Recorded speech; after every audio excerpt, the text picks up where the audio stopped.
하나님 말씀 민수기 23장 18절에서 23절 말씀입니다. 내가 축복할 것을 받았으니 그가 주신 복을 내가 돌이키지 않으리라. 아멘. 사람의 본성은 하나님을 만나고 싶어 모든 동물 중 유독 사람만이 하나님을 찾고 하나님을 경배하지요. 이와 같이 사람에게만 있는 신성은 하나님의 형상입니다. 하나님이 세상 만물을 지으시고 마지막으로 사람을 만드셨습니다. 그런데 왜 하나님이 사람을 만드셨을까요? 사람은 하나님의 형상입니다.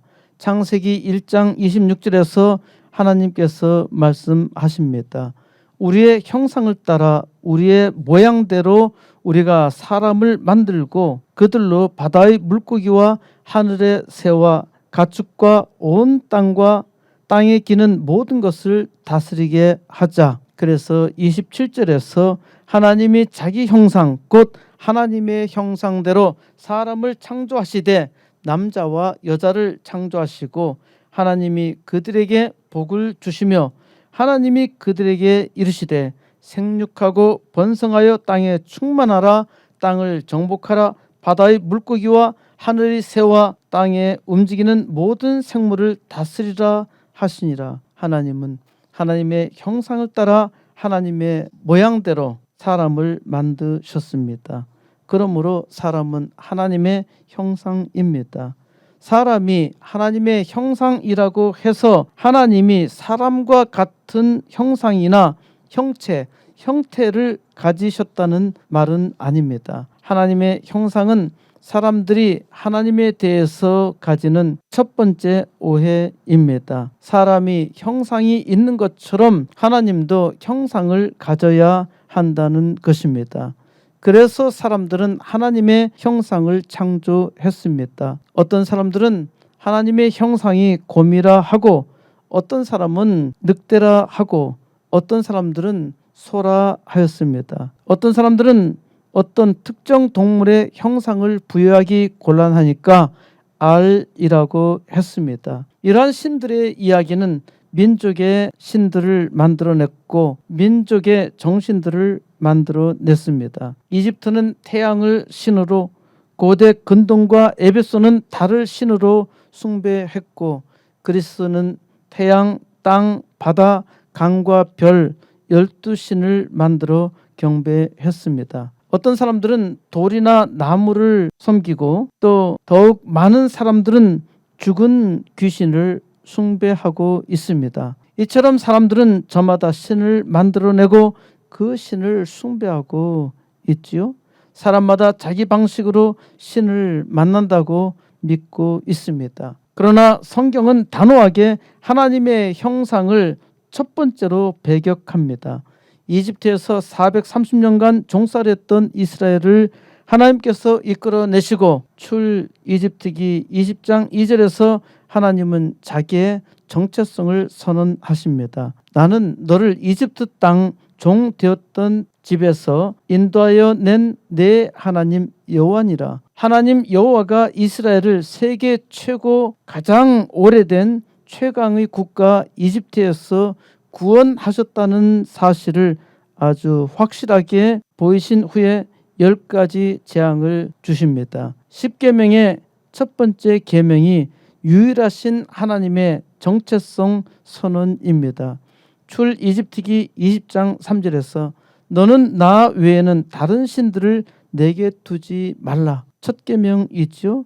하나님 외에 다른 신이 없다는 선언입니다. 10계명의 두 번째가 4절에 너를 위하여 새긴 우상을 만들지 말고 또 위로 하늘에 있는 것이나 아래로 땅에 있는 것이나 땅 아래 물속에 있는 것에 어떤 형상도 만들지 말며 그것들에게 절하지 말며 그것들을 섬기지 말라. 제2계명은 우상을 절대로 만들지 말라는 명령입니다. 어떤 형상이든지 우상을 섬기지 말라고 했습니다. 하나님이 형상성을 가지고 있으셨다면 형상을 말씀하셨겠지요. 나는 이런 형상이니까 이 형상을 두고 섬기라 하셨을 것입니다. 하지만 하나님은 아무 형상도 만들지 말라고 명하셨습니다. 하나님이 만들지 말라고 절대적으로 명령하셨는데도 불구하고 사람들은 형상을 만듭니다. 이스라엘은 결국 우상 숭배 때문에 망하였습니다. 이스라엘 백성이 가나안 땅에 들어가기는 하였지만은 이스라엘의 원조 야곱이 사랑했던 아내 라헬이 자기 아버지 집에서 훔친 드라빔 우상은 계속 숭배의 대상이었습니다. 출 이집트한 이스라엘 백성들이 광야에서 40년 동안 신앙의 연단을 받았는데 가나안 땅에 들어가기 직전에 불평하다가 하나님이 보내신 불뱀이 그의 백성을 물어 죽게 하자 모세의 기도로 구리뱀을 만들어 보게 하셨지요. 이때 불뱀에 물렸던 사람들이 구리뱀을 보자 나왔는데 이 구리뱀은 700년도 더 지나서 히스기야 왕의 개혁 때까지 계속 이스라엘 백성의 우상으로 남아 있었습니다. 드라빔과 구리뱀은 이스라엘의 전통적인 우상이라고 할 수 있겠지만은 이스라엘 백성은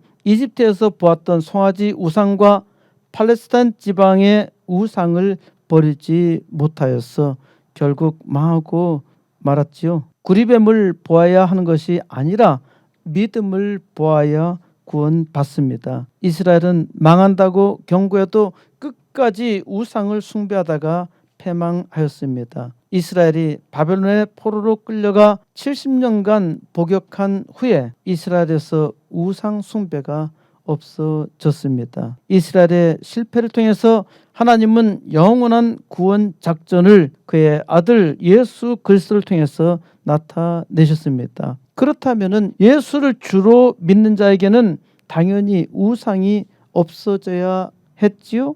그런데 예수를 믿는 사람들이 우상을 만들어 숭배하는 것입니다. 하나님의 아들 예수께서 구리뱀과 같이 십자가에 달려 죽으셨지만은 사람들은 예수님을 믿는 것보다 예수님의 형상을 더 좋아했습니다. 예수님의 형상이나 십자가 형상은 명백하게 우상입니다. 성당에 들어가는 사람들은 성모 마리아 상에게 인사를 합니다. 이것은 아주 명백한 우상입니다. 동방교회는 성화, 곧 거룩한 그림을 숭배했는데 이것도 우상 숭배이지요. 기독교인들 중에서도 성화나 십자가나 성경을 숭배하는 사람들이 있습니다. 사람들이 참으로 어리석잖아요. 예수님의 실제적인 형상이 한 점도 없다는 것이 우리에게는 아주 큰 복입니다. 지금 유행하는 예수님의 형상은 화가들의 작품입니다. 다음 기회에 예수님의 초상화가 얼마나 우스운 모델이었는가 말할 것입니다. 하나님이 은혜를 주셨지만 사람들의 신앙은 아주 우스꽝스럽습니다. 그러니까 사람은 신의 대리자 교황을 하나님의 사자인 것처럼 섬기는 것입니다. 교황이 하나님의 대리자가 아니라 바로 여러분이 하나님의 대리자입니다. 하나님께서 여러분을 통해서 하나님을 나타내시고 이 땅을 축복해 주셨으니까 하나님의 대리자로 여러분이 거룩하게 살아야 하지요. 그런데 거룩한 사람이라고 추종하는 어리석은 자들이 개혁교회 안에서도 부지기수로 많은데 아무리 거룩한 사람이라 하더라도 죄인에 불과합니다. 죽은 목사의 설교를 단지 듣는 것이 아니라 예배의 과정으로 생각하고 있다면 이는 우상 숭배를 하고 있는 것입니다. 하나님께서 여러분을 거룩하게 하셨기 때문에 바로 여러분이 거룩한 삶을 살아야 합니다. 사람이 하나님의 형상을 사모하는데 또 하나의 커다란 오해가 있습니다. 명상을 통하여 하나님을 대면한다는 것입니다. 시편 19편 14절에 나의 반석이시요 나의 구속자이신 여호와여 내 입의 말과 마음의 묵상이 주님 앞에 연락되기를 원하나이다. 말씀에 의지하여 마음의 묵상이 주님 앞에 연락되기를 바라며 명상한다는 것입니다. 아주 성경적인 경건함 같이 보이죠? 기독교의 명상은 하나님을 만나는 통로라 믿고 하나님을 체험한다고 말합니다. 하나님을 마주하기 위해서 깊은 호흡과 함께 번뇌와 고통을 초월하여 마음을 비우고 평안에 들어가고자 합니다. 고대 인도의 종교 힌두교나 불교의 명상을 닮은 것이죠. 이런 명상 중에 로마 가톨릭 교회에서 전통적으로 렉시오 다비나 거룩한 독서라 하는데, 이는 독서, 묵상, 기도, 관상의 과정으로 진행합니다. 요즘 교회에서 관상 기도가 많이 유행하고 있는데, 관상 기도는 정신을 집중하고 마음의 상을 보며 침묵으로 기도하는 것입니다. 하나님과 친밀하게 만나는 행위라 믿고 있는 사람들이 많은데 다 어리석은 행위입니다. 초대 교회는 기둥 성자들이 있었습니다. 기둥 성자는 기둥 위에서 수행하는 행위입니다. 적어도 1m 높이에서 사람이 딱 앉을 만한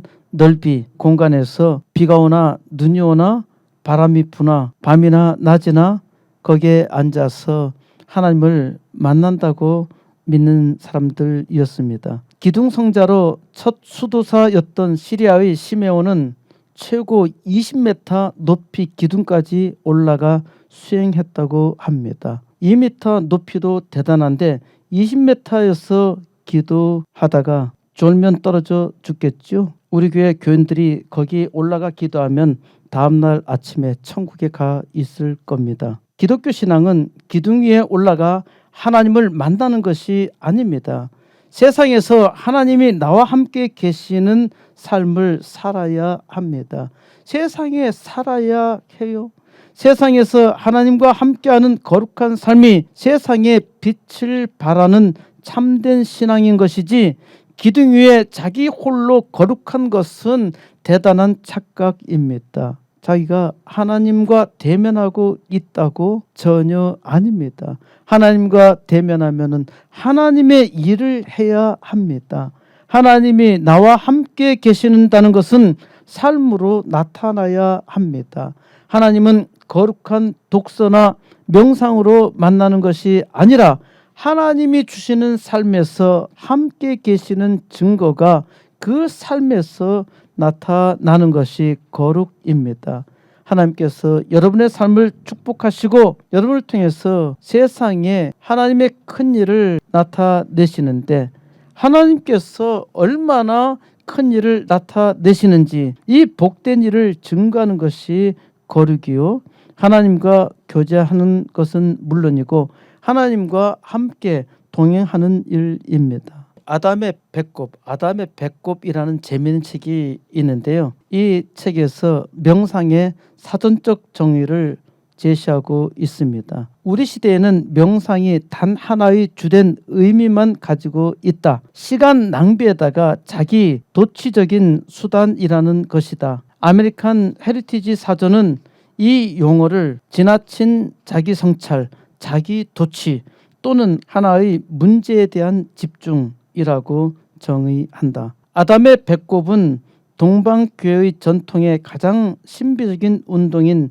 헤시카즘 수도 생활을 소개합니다. 이 용어는 끊임없는 기도를 통해 신을 명상하면 얻어진다고 하는 거룩한 침묵을 뜻하는 그리스어 시케아에서 유래하였다. 헤시키즘의 교의는 엄격한 수도, 즉 금욕적인 검소, 주인에 대한 복종, 그리고 지속적인 기도이다. 예수를 계속 불러내어 기도하기 때문에 예수 기도라 부르기도 합니다. 단지 은혜를 구하기 위해서 반복적으로 간청하며 부르는 것이 아니라 예수에만 집중하겠다는 것입니다. 이는 마술적인 예수 명상이죠. 14세기 전반에 그리스도의 수도승 카브리안 발람은 한 풍자적인 설교에서 헤시카시스트를 배꼽 명상가라 했는데 영혼이 배꼽에 있는 사람이라고 조롱했던 것입니다. 주 14세기 발람은 똑똑한 수도사였지요.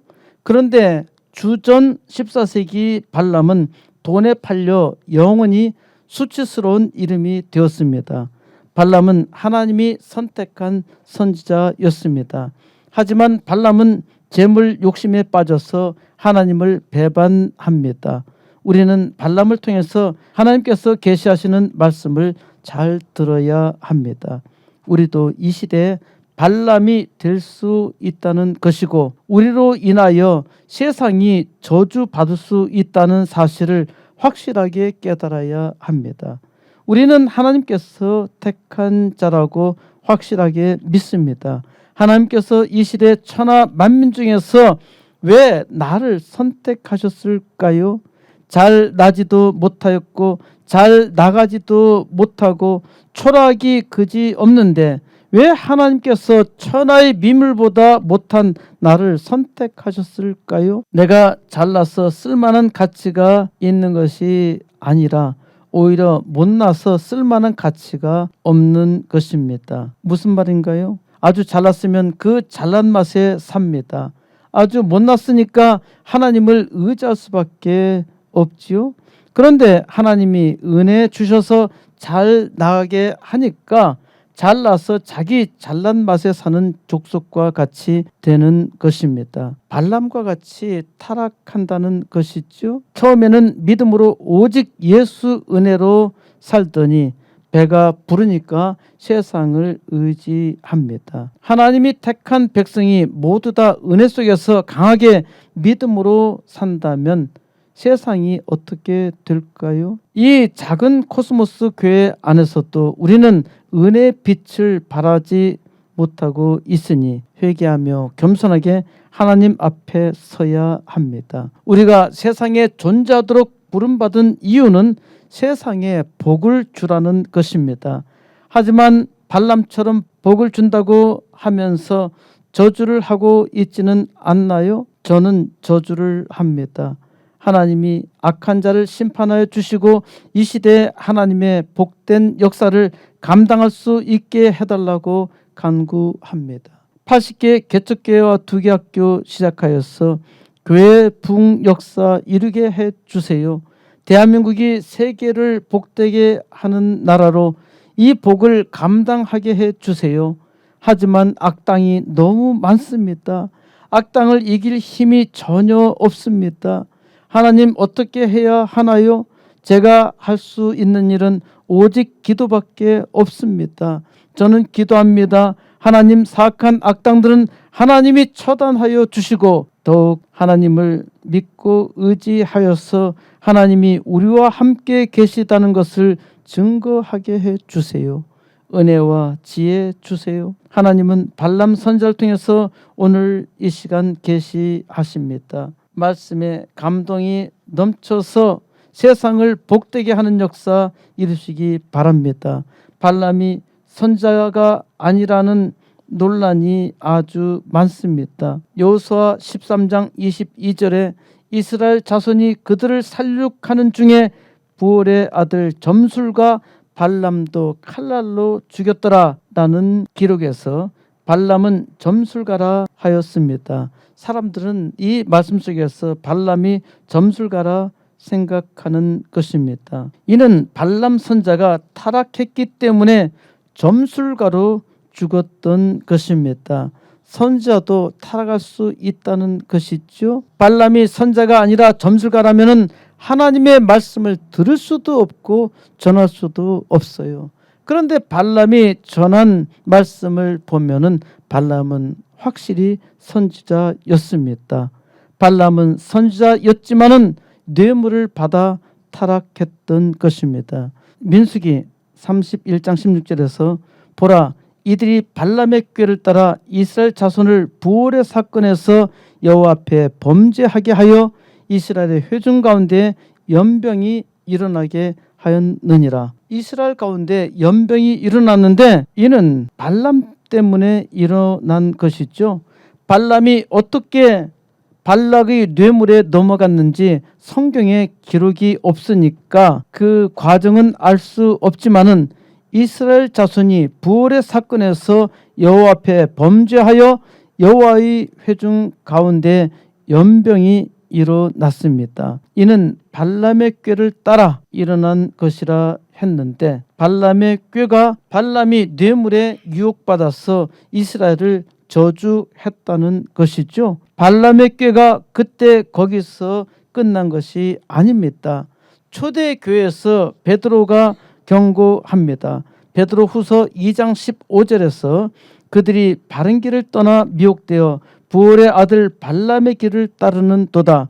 그는 불의의 싹을 사랑하다가 하나님을 믿는 자들이 바른 길을 떠나 미혹되어서 발람의 길을 따라갔다는 것입니다. 발람이 불의의 싹을 사랑하다가 하나님을 믿는 자들이 하나님의 은혜로 살다가 배가 부르니까 불의의 싹을 사랑하다가 발람의 꼴이 되었다는 것입니다. 유다도 경고했습니다. 유다서 1장 11절에서 화 있을진저 이 사람들이여 가인의 길에 행하였으며 싹을 위하여 발람의 어그러진 길로 몰려갔으며 고라의 패역을 따라 멸망을 받았도다. 가인과 발람과 고라의 악이 소개되고 있는데 발람은 특히 재물, 돈에 관련되어서 말하고 있습니다. 요한은 버가모 교회를 책망하며 말합니다. 요한계시록 2장 14절에서 그러나 내게 두어 가지 책망할 것이 있나니 거기 내게 발람의 교훈을 지키는 자들이 있도다. 발람이 발락을 가르쳐 이스라엘 자손 앞에 걸림돌을 놓아 우상의 제물을 먹게 하였고 또 행음하게 하였느니라. 버가모 교회가 발람의 꾀에 빠져 있다는 것이죠. 버가모 교회가 초대 교회로 발람의 꾀에 빠져서 우상의 제물을 먹고 행음하게 되었는데, 이 발람의 꾀가 지금 여기 교회에서도 유행하고 있습니다. 발람의 꾀는 교회에도 있고 바로 우리 자신에게도 있습니다. 느헤미야 선지자로 하나님께서 말씀하십니다. 느헤미야 13장 2절에서 이는 그들의 양식과 물로 이스라엘 자손을 영접하지 아니하고 도리어 발람에게 뇌물을 주어 저주하게 하였음이라. 그러나 우리 하나님이 그 저주를 돌이켜 복이 되게 하셨다 하였는지라. 발람에게 뇌물을 주어서 저주하게 하였지만은 우리 하나님이 그 저주를 돌이켜 복이 되게 하셨습니다. 하나님께서 우리가 저주의 삶을 살아가는데 우리를 구원하여 주셨고, 우리가 또 세상 뇌물로 미혹당하기 쉬운데 우리 하나님께서 그 저주에서 돌이켜 복이 되게 하셨어요. 하나님께서 오히려 우리에게 복을 명하여 주셨는데 우리가 복을 감당하지 못하고 있어서 세상이 저주가 된 것입니다. 그럼에도 불구하고 하나님은 우리에게 복을 주십니다. 그런데 이제 마지막 때가 되었습니다. 우리는 정신 차려야 합니다. 교회와 내가 회개하며 하나님의 은혜로운 역사 감당하며 이루어야 합니다.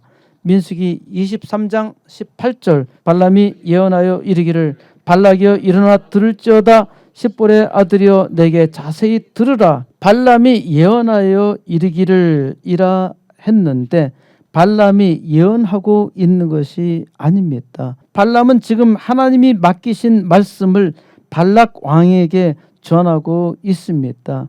하나님이 맡기신 말씀을 신탁이라 합니다. 발람은 하나님의 신탁을 발락 왕에게 전하는 것입니다.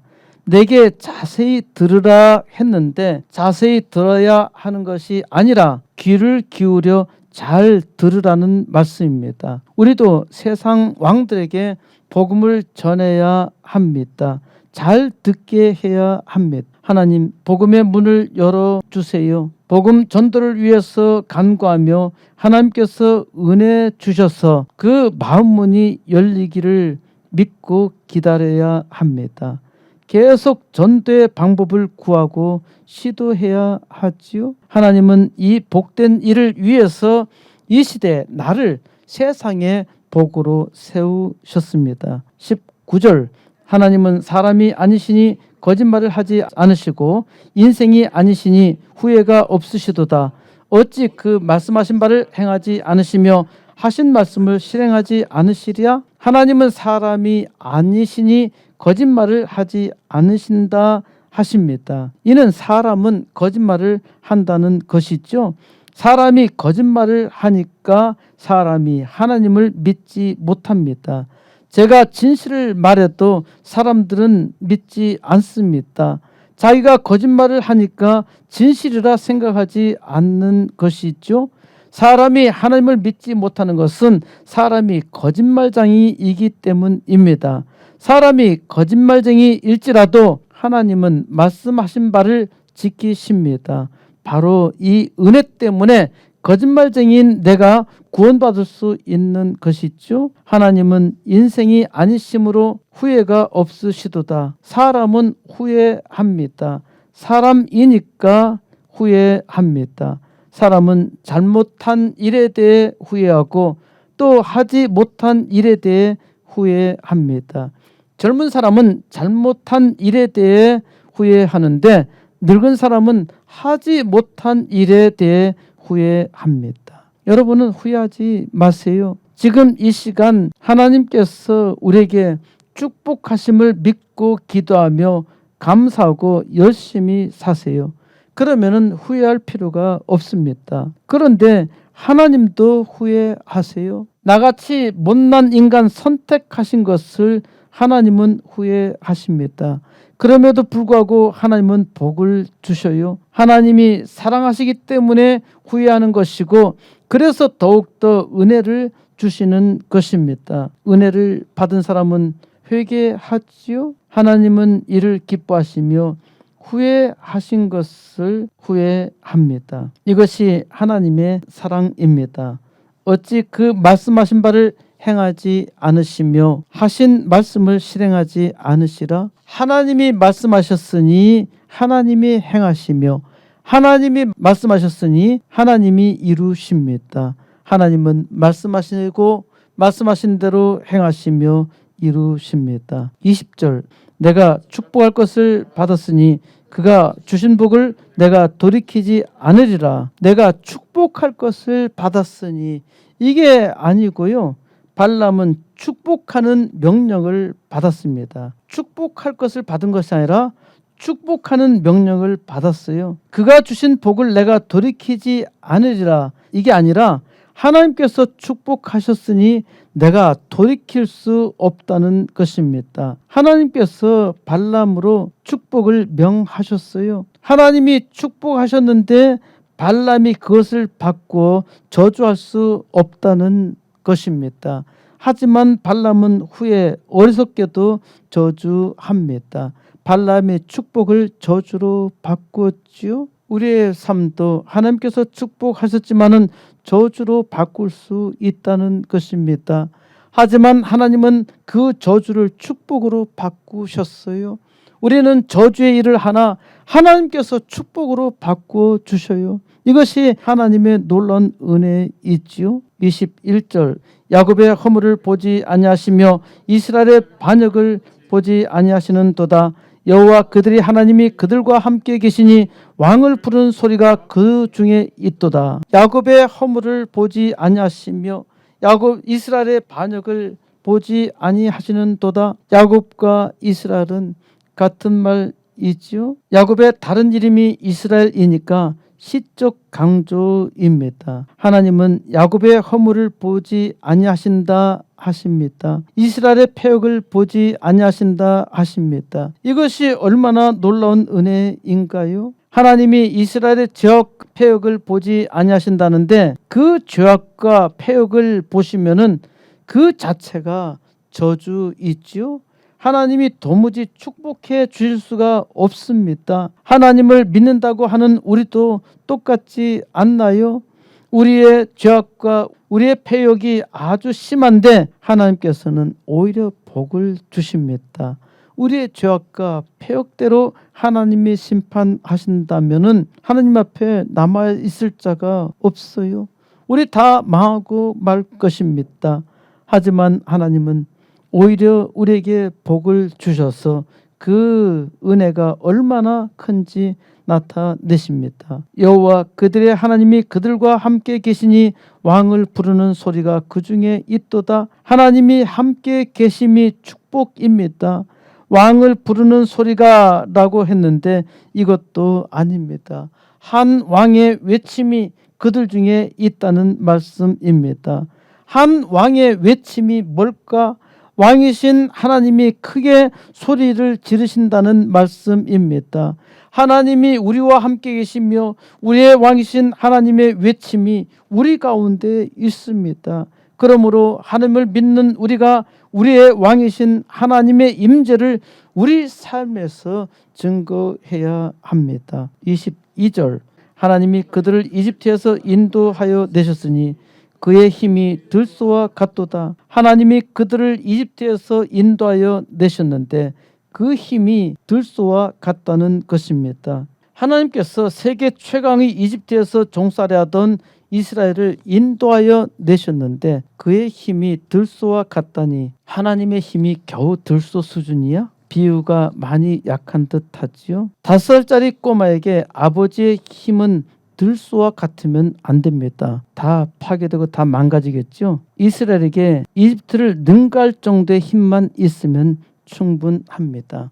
이스라엘이 들소와 같이 과감하게 전진하는데 필요한 힘만 있으면 됩니다. 무식하게 말씀을 믿고 가기만 하면 되죠. 물리학에서 말하는 작용 반작용의 법칙으로 생각하면 반작용이 아주 크면 시스템 자체가 망가집니다. 물리학적으로 작용과 반작용은 똑같은 힘입니다. 작용하는 만큼 밀어낸다는 것입니다. 여러분들이 의자에 앉아 있지만은 의자에 힘을 주고 있죠. 그런데 의자도 똑같은 힘으로 여러분을 밀고 있습니다. 이해하기 힘들죠. 천재 뉴턴은 작용 반작용의 법칙을 발견했고요. 의자가 미는 힘이 더 크다면은 여러분들은 위로 올라가서 천정에 부딪히고 말 것입니다. 하나님의 힘이 바로 우리에게 들소와 같습니다. 하나님을 믿는 우리의 힘이 들소와 같기만 하면 세상에 두려울 것이 없고 하지 못할 일이 없습니다. 우리가 세상을 이길 힘만큼 하나님께서 힘을 주신다는 말씀입니다. 23절 야곱을 해할 점술이 없고 이스라엘을 해할 복술이 없도다. 이때에 야곱과 이스라엘에 대하여 논할진대 하나님께서 행하신 일이 어찌 그리 크냐 하리로다. 사람의 힘으로 이스라엘을 이길 수 없습니다. 하나님이 이스라엘과 함께 계시기 때문이죠. 하나님보다 위대한 신이 있을까? 하나님보다 위대한 신이 있다면 그 신에게 부탁하면 되는데 없어요. 천상 하나님을 의지할 수밖에 없지요. 신에게 부탁하는 것이 점술이며 복술입니다. 복점이라고 하지요. 당시 세계 최고의 선지자는 발람이었고 발람은 하나님의 선지자였습니다. 그래서 발락 왕은 발람 선지자에게 이스라엘을 저주해 달라고 요청한 것입니다. 발람이 어찌 하나님이 함께 계시는 이스라엘을 저주할 점수를 하겠습니까? 라고 말하고 있죠. 하나님이 이스라엘과 함께 계심을 보고 사람들이 말합니다. 하나님께서 행하신 일이 어찌 그리 크냐? 아무도 세상에서 하나님의 백성을 이길 자가 없습니다. 하나님께서 하신 큰 일을 보고 세상 사람들이 놀랍니다. 하나님을 진실이 믿고 그 영광의 빛을 나타내는 자에게 세상 사람들은 서로 말할 것입니다. 하나님께서 행하신 일이 어찌 그리 크냐? 80개 개척교회 2개 학교 이름으로 하나님께서 행하신 일이 어찌 그리 크냐? 세상 사람들이 고백하며 찬양할 것입니다. 내가 축복할 것을 받았으니 발람 선자는 발락 왕이 이스라엘을 저주하라고 부정 뇌물을 청탁하였지만은 발람은 단호하게 거부하고 자기가 축복하는 명을 받았다고 고백합니다. 발람은 하나님이 축복하셨는데 자기가 그 축복을 바꿀 수 없다는 것도 압니다.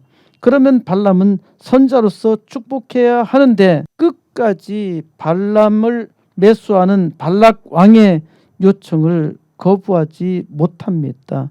발람은 은과 금으로 잠시 좋을 수는 있겠지만은 하나님의 말씀을 알면서도 저주한 죄는 영원한 저주 가운데 있게 한 것입니다. 우리는 축복하는 명을 받았습니다.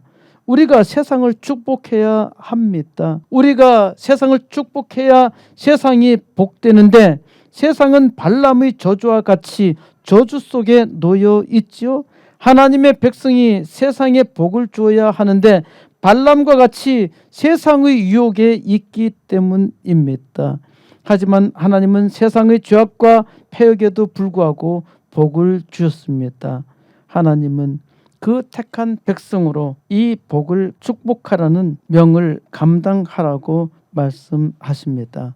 내가 축복할 것을 받았으니 여러분은 하나님의 복을 받았고 세상을 축복하는 명을 받았습니다. 하나님의 은혜를 더욱 구하며 세상을 축복해야 합니다.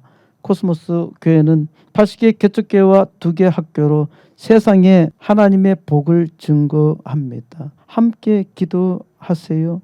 하나님께서 축복하셨으니까 세상이 하나님께서 주시는 복을 보고 놀라며 하나님께서 행하신 일이 어찌 그리 큰지 고백하는 역사가 속히 일어나야 합니다. 이제 세상을 축복하는 명을 받은 하나님의 백성들이 함께 일어나 하나님의 은혜를 간구하여 이 마지막 세대 마지막 주자로 하나님의 복을 능히 증거하여 하나님께서 행하신 일이 어찌 그리 큰지 고백하는 역사가 온 땅에 넘치기를 우리 주 예수 그리스도의 이름으로 간절히 축원드립니다.